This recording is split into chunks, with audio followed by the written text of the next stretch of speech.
Hey everyone, Dan here, and welcome back to another one of the anniversary special videos. Today we are going to be revisiting and revising my 5 perfect movies list. Now this 5 perfect movies thing, it was I think it was a video I did in 2020, around like this time actually, July. But I think it was like a trend that was on Twitter because in lockdown we didn't have anything to do. But basically it was sort of a challenge to in movie sort of discussion things. It was sort of like pick 5 movies that you consider perfect, not necessarily your favourites, but 5 that you consider perfect. And at the time, especially in comparison now, I have my sort of taste in films has expanded a lot more. I study film, I study film like academically, so I've got a better sort of understanding of films, and I decided to revise this list and pick what I consider my 5 perfect movies, or the 5 greatest movies. But to be honest, although I do find these films are perfect, it's kind of mostly subjective. It is sort of just my 5 favourite films, you may as well call it that. Yeah, I'm really excited to revise this list because there is one that remains from the previous one that we did, the 2020 edition, but the other 4 are new entries, and one of them actually, it was a film that hadn't come out when I did that original video. It's a new film from last year, so that'll be quite exciting. I think it's quite exciting. So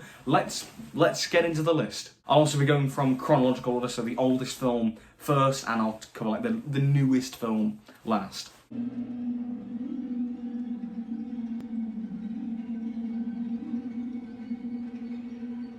So yeah, kicking off the list, we've got Ridley Scott's Alien, which from 1979, the oldest film on the list. And I'll be honest, right, the other 4 films that we'll talk about have had some real a profound effect on me and the way I view the world.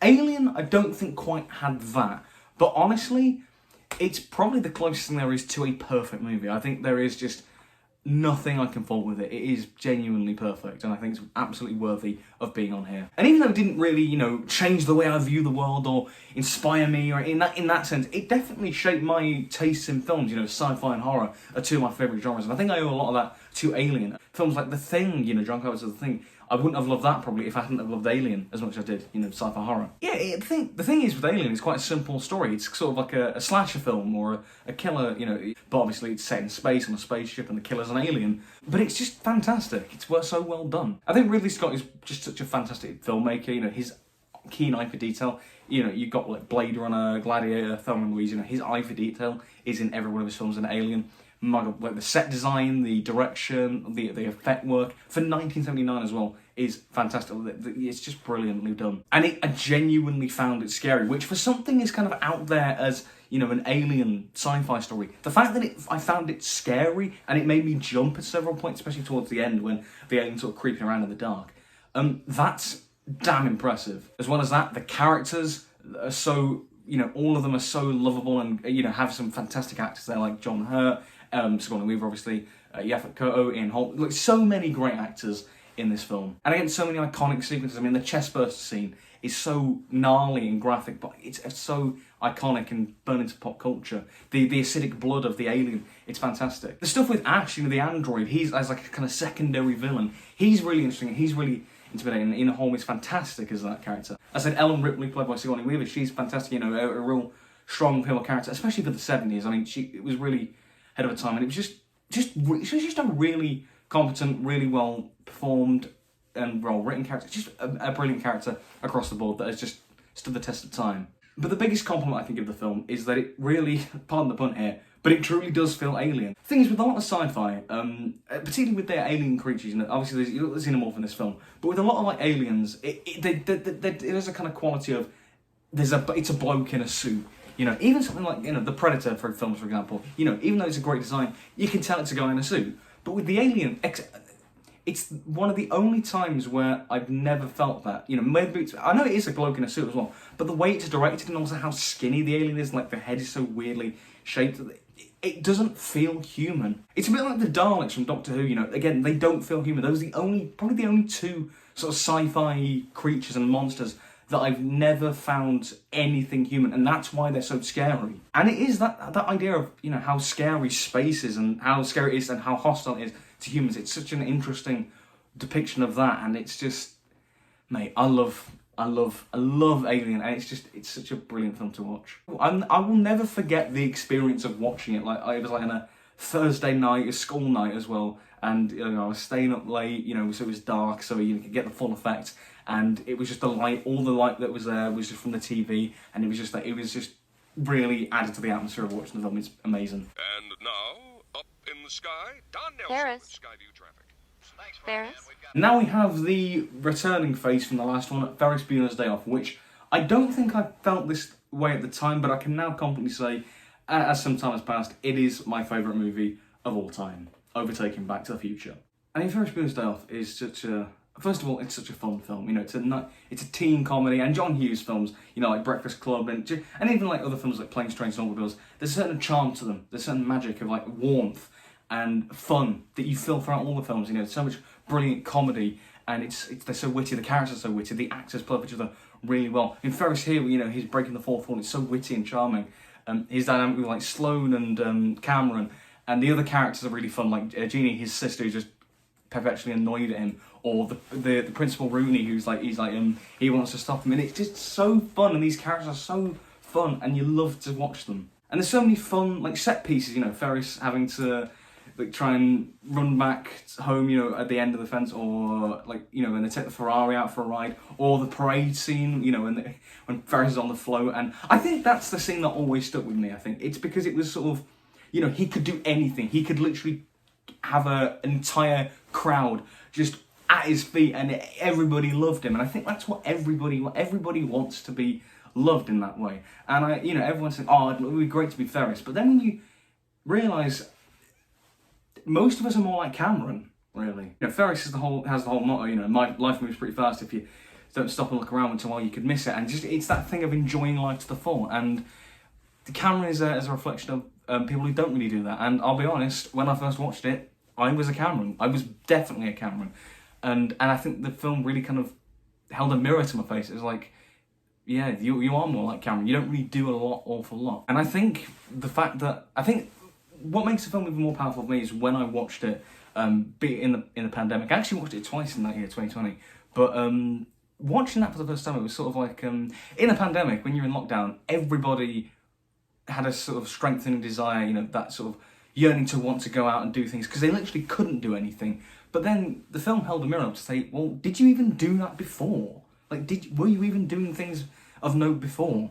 And that's what the film kind of inspired me to do. Once the pandemic's over, once the lockdown's over, you're going to go out there and live life to the full. You're going to try and be Ferris. And I'm probably not the Ferris. I'm not Ferris, but I'm not Cameron right now. And I think I'm happy with that. And that's the thing that the best media can do. And there was also the time I rewatched it with my dad as well, and he remembers loving it, and his mates, when they were in the 80s, they loved it as well. And the fact that I think that's something that kind of strengthened my love for the film, is that kind of that shared experience. It's just such a fun film, and such a beautiful message of just living life to the full. That's and appreciating what you have and whatnot.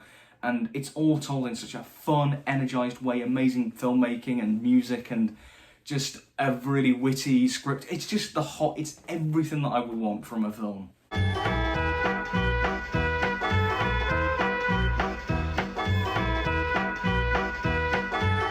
Moving into the 21st century, we have Shaun of the Dead, which weirdly I had seen when I did the original list, but it wasn't on it. Thing is, I knew I loved Shaun of the Dead. I did love the film, but I didn't put it on. I found it funny and relatable. These British people in a zombie apocalypse.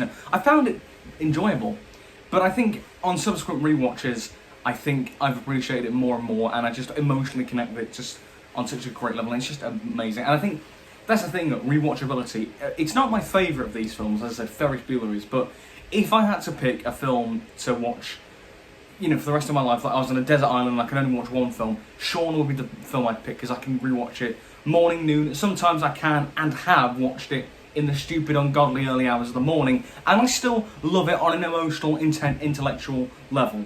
There's so much to unpack. The comedy is great. So many great one-liners and recurring jokes and motifs that kind of come back. The foreshadowing that Edgar Wright does so well. The use of editing and montage and whatnot, and music, and the Don't Stop Me Now scene is brilliant. Just so many great gags and whatnot. It's just a joy to watch, and the characters are very witty and whatnot. The horror aspect of it, I think, is done very well. The whole gore, like when David gets ripped apart and the whole zombie stuff, I think, again, it's very well done, and it is treated seriously when it needs to be. Obviously they do take some jokes, but it's it's all well timed and appropriate. I think the romance is really good. You know, Shaun and Liz and their kind of romance to try and get back together. It's simple but really, really effective. But overall, it's the dramatic stuff that really elevates it. A lot of people have said that it works much better on a dramatic level than a comedic one, and I think that's absolutely true. I think the dramatic elements are incredibly underrated. I feel because obviously it's a zombie spoof movie. It's called Shaun of the Dead. It's a spoof of Dawn of the Dead. You know, the title. But all the stuff with Shaun and his character arc of basically just sorting his life out. I think it's really, again, it's a bit like Ferris Bueller, the whole "don't waste your life away by doing nothing." You know, I think it's a really great message. And I think in the wake of the pandemic, I think apocalyptic media has an appeal. And I think Shaun of the Dead is sort of the pinnacle of that because of how relatable Shaun is. He is kind of your everyman. He's just an ordinary guy, really. He's funny, you know, we like him, we relate to him and whatnot.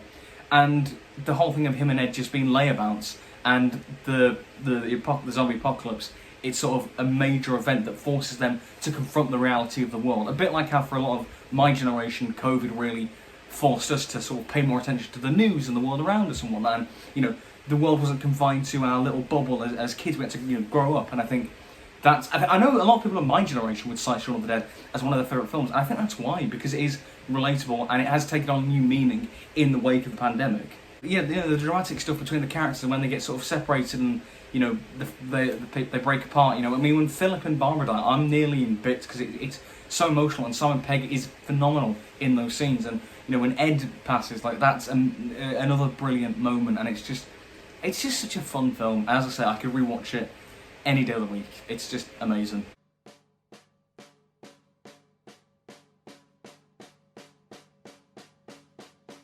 Whiplash by Damien Chazelle. It's the most recent of these films I'd seen. I only watched it back in like November, so it's been give or take about half a year.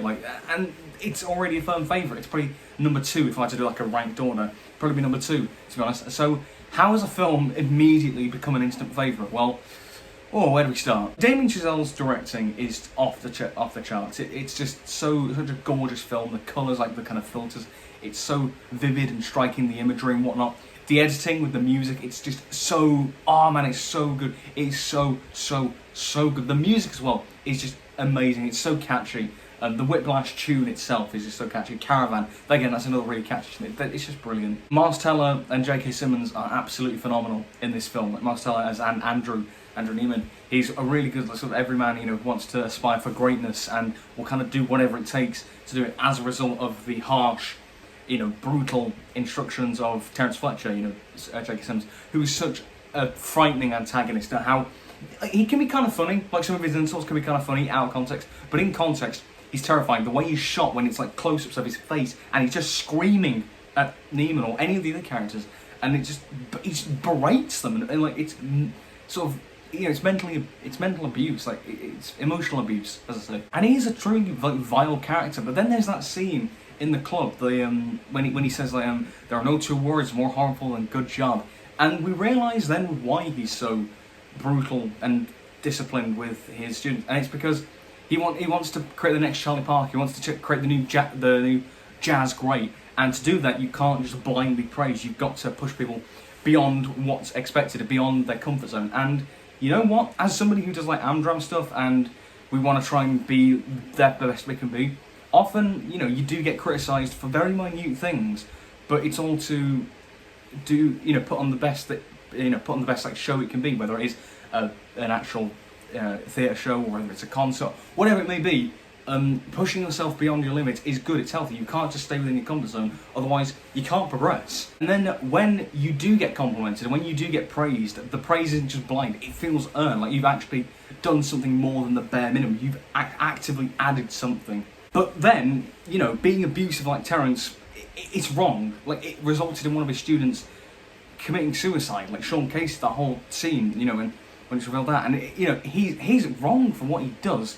But his idea has some merit. What the film does really well is that it blurs the line of how far is too far. Because obviously Neiman, his fingers bleed. Like, his fingers bleed. And you shouldn't be doing this to the extent that you are physically harming yourself. But then, how far back do you go? If you go back too far, you're in your comfort zone.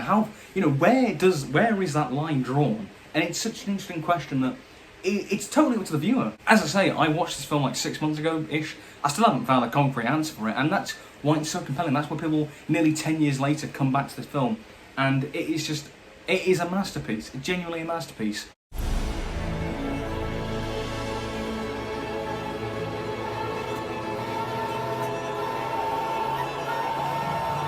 And to cap off the list, we have the most recent Best Picture winner, Everything Everywhere All at Once. This film won Best Picture, as I say, at the Oscars, over films like Tar, Banshees of Inisherin, All Quiet on the Western Front, even Top Gun Maverick. A film that has hot dog fingers, butt plug fights, and Rakakuni. And he won Best Picture. And I know people were saying when it won, you know, it was like, oh, it's overrated, and, you know, Tar should have won, or Banshees should have won. And I'm not slagging off those films. I mean, I love Banshees, but Everything Everywhere proves that you can tell a deep, introspective, profound story and present these kind of themes. Also, it's just been really entertaining, you know, with these kind of, you know, genre films. I think genre films are more than just cheap entertainment, or it's, yeah, they're way more than that. The thing is with this film, you know, using the multiverse concept, I think it's genius. Like so many films these days, like superhero films, using just for cheap cameos and not really playing around with them. But this film has so much fun and creativity when it comes to that, and the just ambition and confidence this film has to really just commit 1000% to its wacky idea is something I have a huge respect for the Daniels. As I mentioned, with those universes, again, they're really creative, but also, you know, the other ones, like when Evelyn's a celebrity, like an Asian sort of cinema celebrity, that's great in these creative universes, and it's just, again, it's so creative, and the editing and direction is so well done to make you buy into all this. The action scenes as well are fantastic, like some of the karate, kung fu stuff, like when Waymond starts kicking ass, that's great. And Ke Huy Quan, like the short round from Temple of Doom and Data from Goonies, to see him come back was just amazing. He was the standout for me. So was like Michelle Yeoh, she was phenomenal. Jamie Lee Curtis was fun. Stephanie Hsu was great. James Hong, what a guy, James Hong. But all the cast were uniformly excellent. Thing is, what I think this film does so well is it, you know, obviously you have all these wacky multiverse shenanigans, but it's kind of overwhelming. It's very overwhelming in a sensory kind of way. And the film captures that feeling of what it's like to be overwhelmed in that regard. And I think it all comes ahead in the rock scene, where it's Evelyn and her daughter, and they are in a rock universe where life kind of hadn't evolved past that. And so it's just shots of two rocks on a massive cliffside, and the dialogue is just subtitles. And that brought me to tears. And I was thinking, how the hell can something that simple bring me to tears? And that's the thing, you know, it contrasts so heavily with that feeling of overwhelmment. And it's just appreciating, you know, when everything is sort of stripped back, this is kind of what life is. It's a mother and daughter. It can be, even if it is in human form or rock form, it's kind of that appreciating that really simple idea of life. And again, it's like Ferris Bueller, it's like Shaun of the Dead, you know, appreciate what you have in life. That must be something I love in films, maybe, clearly. But I think that's why it just resonated with me so well. It told that story in such a brilliantly bold way that it was able to convey those feelings through cinema just so effectively. And it was brilliant. And that was my 5 perfect movies revisited. So, hope you enjoyed it. And, you know, we're not going to agree, okay? This is my list. It's my list, alright. You're going to have completely different lists in the comments. Share them. I'd love to hear what other people's favourite movies are. And it's all personal. It's how they've affected us. As I say, you know, Ferris Bueller, had I maybe watched that even at a different time, you know, it might not even be on the list. You know, it's all personal. And that's great to hear, you know, people... I love hearing all these different opinions. So share what you think of any of these films, and tell me what your favourite movies are. Like, just, you know, that general question, what are your favourite movies? Because I think everybody has those movies which, you know, you love so much. Anyway, I'm rambling on now. Sure, like, subscribe, comment, all that great stuff. And yeah, take care.